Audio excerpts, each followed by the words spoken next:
What are the implications of the court declaring the ANC KZN's 2015 elective conference unlawful? Did the applicants exhaust all the internal processes of the ANC before taking their grievances to court? Is it legal for the current PEC to be holding office given the court ruling? And is the verdict likely to influence the outcome of the ANC's elective conference in December? What time is it? It's question time.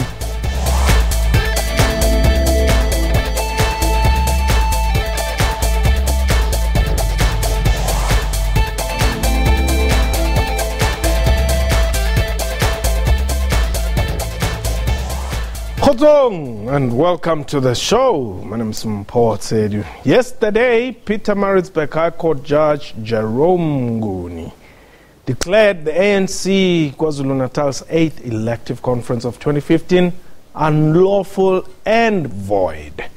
ANC Councillor Lawrence Dube and 4 others brought the matter against the party in the province to court in May last year.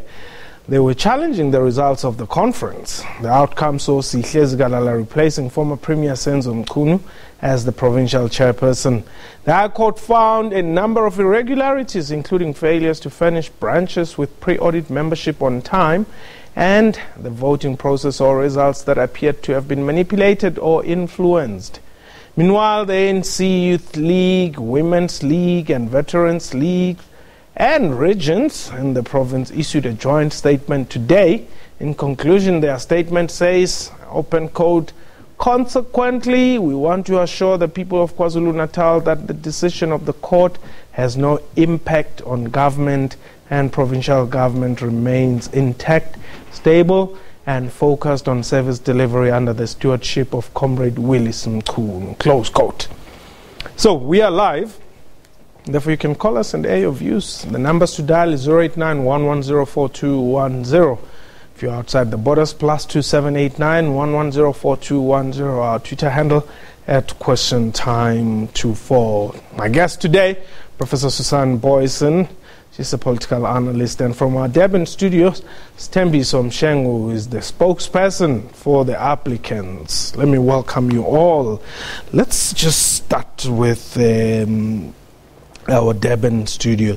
Shabalal, let me just start with you. Did the applicants exhaust all internal processes within the ANC before heading to court? Yes, indeed. Yes, indeed, Mpho. First and foremost, when all the branches of the ANC that complained before the conference itself laid complaints with the provincial office, of which the then provincial secretary, Comrade Sihle Zikalala, was still in charge. No one took notice of their complaints. The matter was escalated to the head office through the office of the Secretary General. Because of the manipulations of the processes, nobody also took care of those complaints. In the conference itself, branches were not allowed to take part in the conference, irrespective whether it was 1 or 100 of them. But the fact of the matter is that they were denied their constitutional right to take part in the conference of the ANC as per the prescript of the Constitution that indicates or that dictates that each and every branch that is eligible to take part in the conference must be allowed to do so. And the NEC actually did not even take notice of the complaints of the branches, just because it is said that the 70% threshold was met and therefore the conference could continue. All the possible avenues that you can think of were exhausted. Unfortunately, the branches of the ANC were not taken serious. Now, is it true that the SG, Gwede Mantashe in this case, had directed the PEC not to go ahead with this conference on the 27th of October 2015, to say the conference must not go ahead as planned on the 6th to the 8th of November. Is that the case? It is true that letter was attached in our founding affidavits with the High Court in Pietermaritzburg. Now, the court says the conference was null and void. Well, it has been nullified. What would you have expected? The ANC in KZN is said to be going to appeal that outcome. What would you have preferred in the meantime? Look, it is their right to explore any other legal avenue that is available. But unfortunately, in doing so, that is eating to the core of the ANC.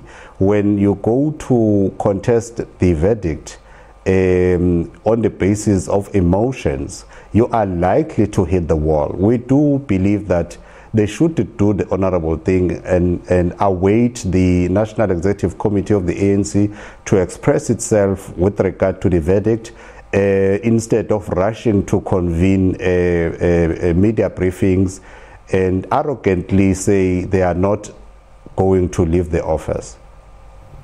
Okay, now, Prof, politically, how do you analyze this situation? It is a tough, tight situation. It is a contest at this moment between the provincial and the national levels of the ANC. It is a contest between three options. Must the PEC that has been declared null and void and unlawful, do they immediately evacuate office? Some have insisted. They themselves have saying it's business as usual. They will be appealing. Nothing changes. And then there's a third middle position, a possibility of a special task team being appointed by the ANC. And it's not clear at all at this stage which direction this will go. And this is now turmoil in the heart of the ANC's strongest, most influential, also when it comes to the conference, elective conference at the end of the year. It is turmoil in the heart. And this turmoil that we see in KZN, it really reflects the problems that there are at the ANC across all levels. And the problems that arose would not have been there if KZN had not been so powerful and influential. And some of the repercussions that we see now also have to be interpreted in the context that the political climate is changing. A few years ago when this conference took place, there was much more pro-Zuma sympathy and he had much more authority. He could basically at that stage overrule, by all indications, overrule Gwede Mantashe in Gwede's recommendation not to go with the conference. But that is changing now. The province is much more divided. And now the powerful incumbent faction have erred. And we do not yet know how it's going to unfold. Okay. Tsakani Limpopo, welcome. Thank you, Mpo. I think from what is happening in specifically in KZN, and the disaster unfolding. Because if you can see, it's like ANC KZN is another part of independent, otherwise a part of ANC which is standing on its own, which is not even ready to listen to its mother body, either ANC and EC.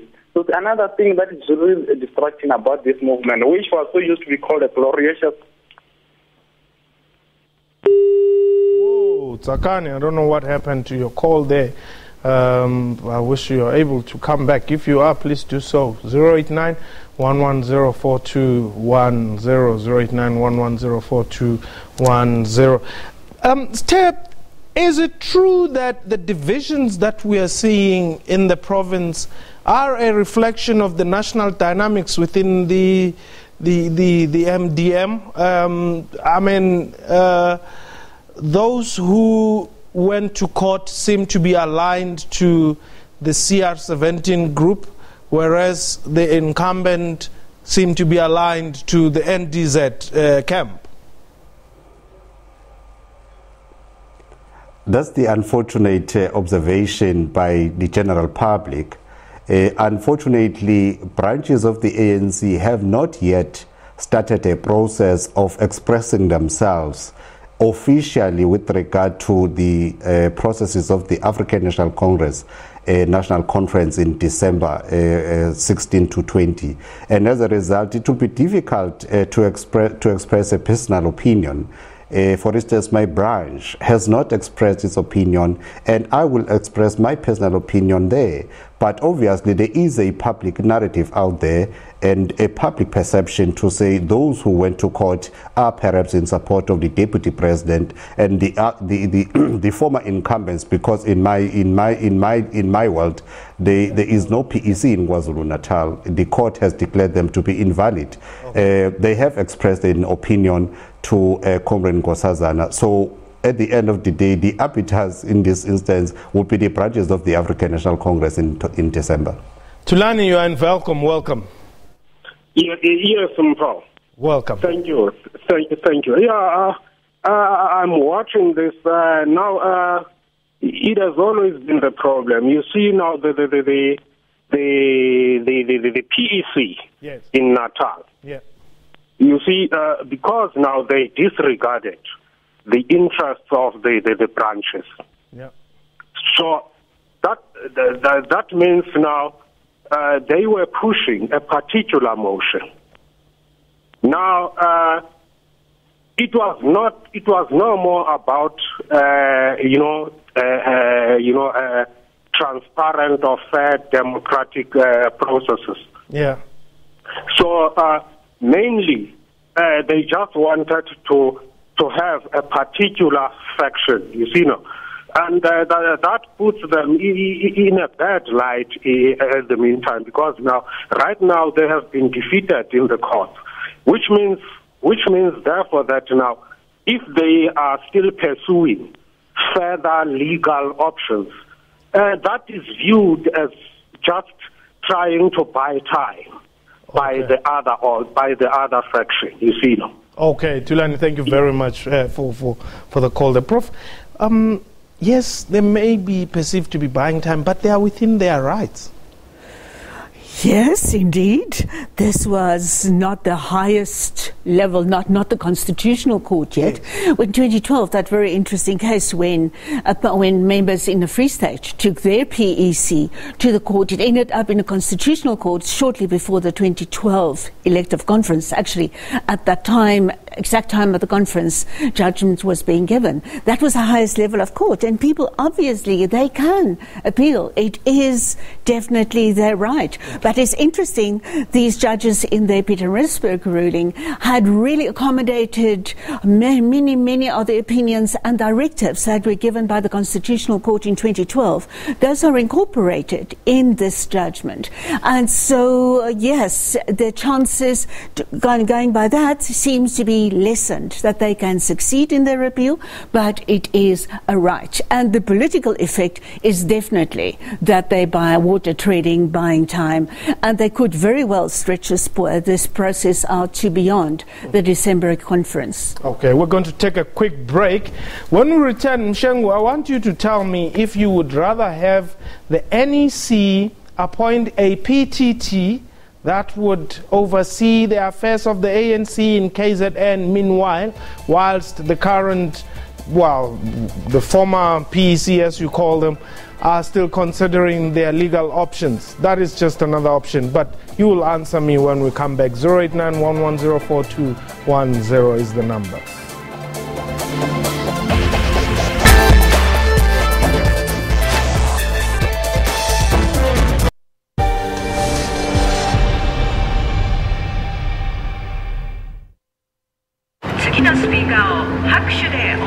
If you strive to see further than what's in front of you, if you look past the next deadline, the next dollar, the next deal,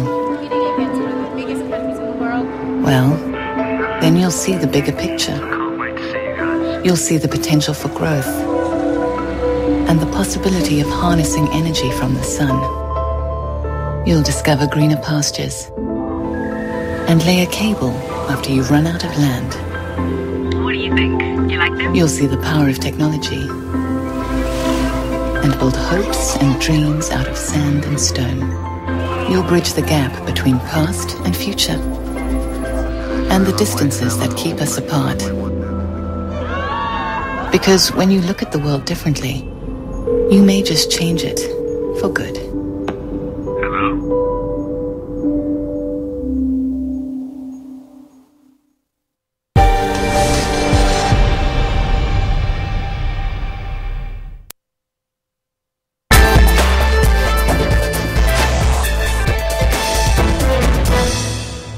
Welcome back. You're still watching Question Time. Today, my guest, Professor Susan Boysen, who's a political analyst, and Stembi Somshengu is the spokesperson of the applicants in the ANC matter in KZN. And let's go to Escort. Escort, is it Mbuseni?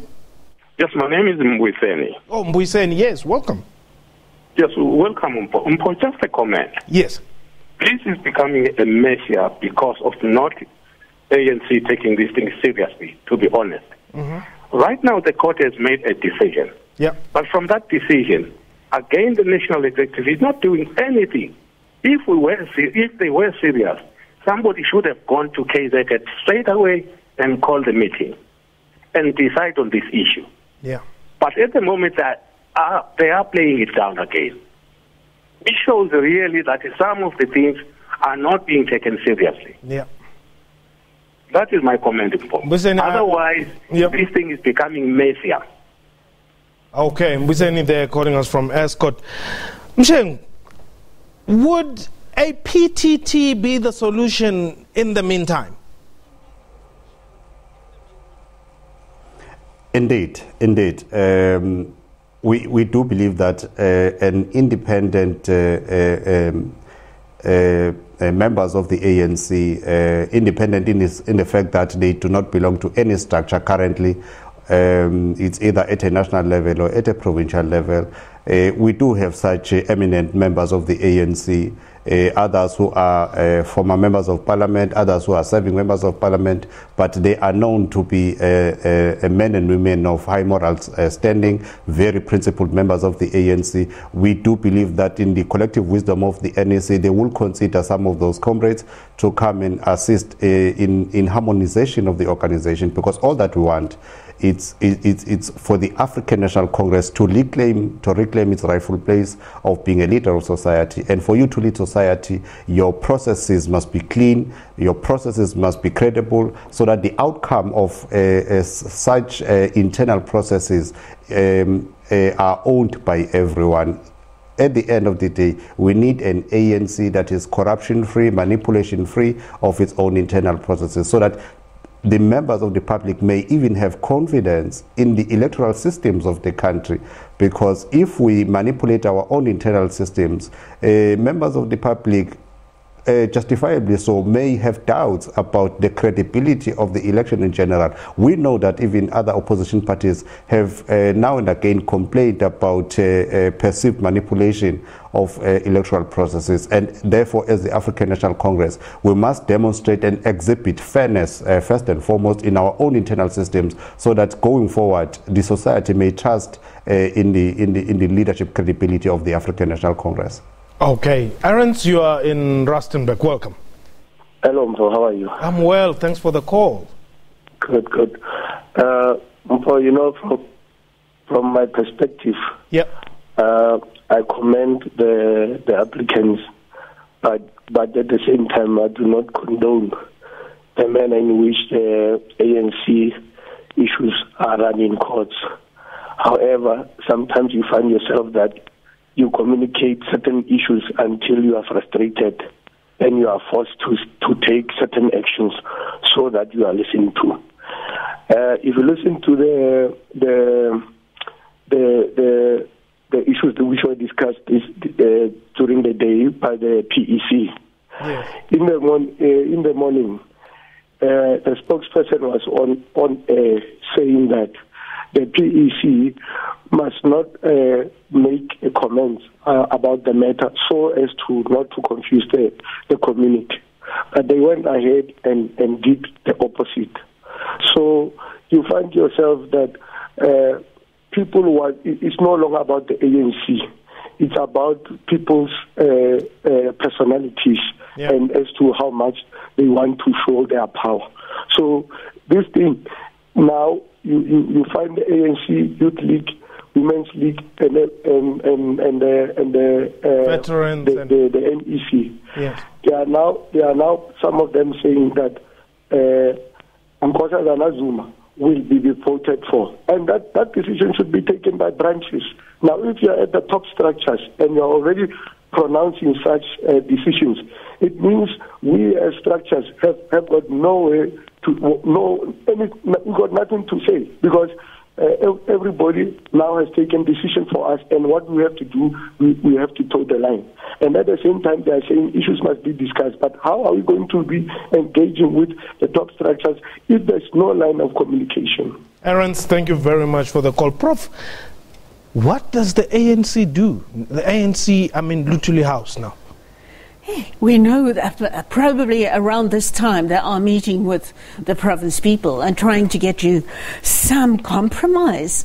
But it's clearly a case that National believes they have the authority to decide what must happen at provincial level, and the province is digging in and saying no, National cannot tell them what to do. Very interesting, though, it is in relation to the election coming up for the ANC in December, because it's a branch directly that will be nominating. The role of the provinces are being minimized this time around. One of the reasons has been to avoid slate politics. It cannot be entirely avoided, but provinces and regions cannot cancel out branch nominations anymore. That means the province has been taken out of much of that equation, and that means the situation we had in 2012, when the whole Free State vote in the end was discounted, excluded from the totals from those elections. That is unlikely to be happening this time around. But something that the ANC seriously has to address is at the government level. The judges seem to be quite clear in their order yesterday that it is just a ruling about the PEC. Yeah. But this PEC has taken a series of very important, far-reaching decisions. The provincial government was changed. Municipal candidates were changed. And it will be a big issue of contestation, I believe, in the weeks and months coming up. How legitimate have those decisions been? And even if the legality is going to be enforced of that, it's going to be a sense of illegitimacy and much campaigning against that. And there the ANC, I would love to see what they can actually do about that. I think it's an open-ended contest there. Okay, Len, you are in Mpumalanga. Welcome. Thank you, Mr. Paul, and your panel. You're welcome, sir. I have a question there to your panel. The question is, what is the role of the SACP and the backing of the ANC there? After this election, you can see there's a lot of protesters backing up the ANC there. So there's a split and rivalry there in between. Yeah. And what is the way forward when they're going to the 2017 elections, the end of the year? Is there also a possibility, if there's no confidence, then that will reflect on the resolution of the ANC when they go and vote in the end of this year? Thank you. Thanks very much. Mshengo, I'm not so sure if you had this, but I would also want to add, over and above what Len is asking, have you had any contact from the PEC, which you now say no longer exist, or even NEC deployees to say, come to the table, let's talk about this?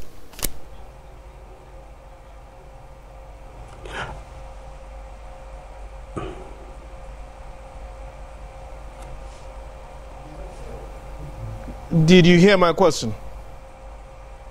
Yes. I often have a breakup here, but I did hear your question.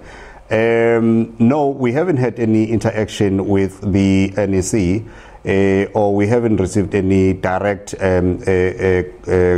messages from them, but I do believe that perhaps a message communicated to all of us, perhaps to exercise some form of restraint in terms of name calling and all of that, as you would have seen in the earlier media conference that was held at Presley Assembly House.